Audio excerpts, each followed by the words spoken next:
The Premier says he wants only Ontario students attending the province's medical schools, and the comments are being called disrespectful by opposition members who say turning away international students would be an outrage. I want to support Ontario students, and God bless everyone else coming to our country. The Premier made the comments Wednesday after re-announcing his government's plans to build a new medical school at York University.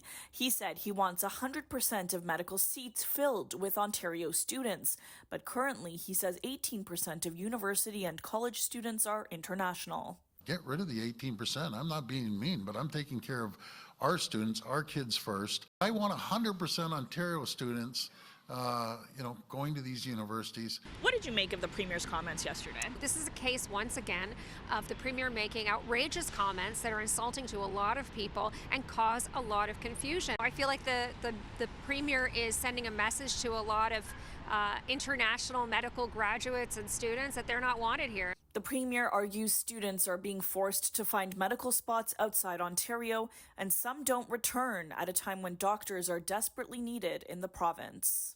He has the power to increase the residency spots, to incentivize more opportunities for those students.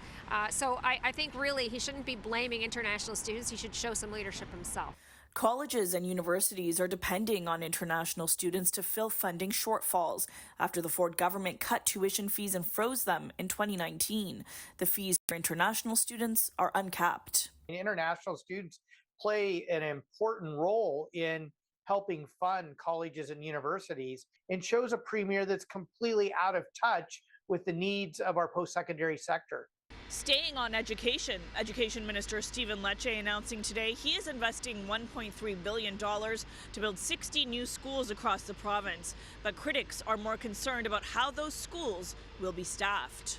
This is a positive step forward, building modern schools, investing more funding so that we can build better schools, new schools in Toronto and frankly in small towns and big cities across this province. Right now, we're hearing from school boards who are in crisis.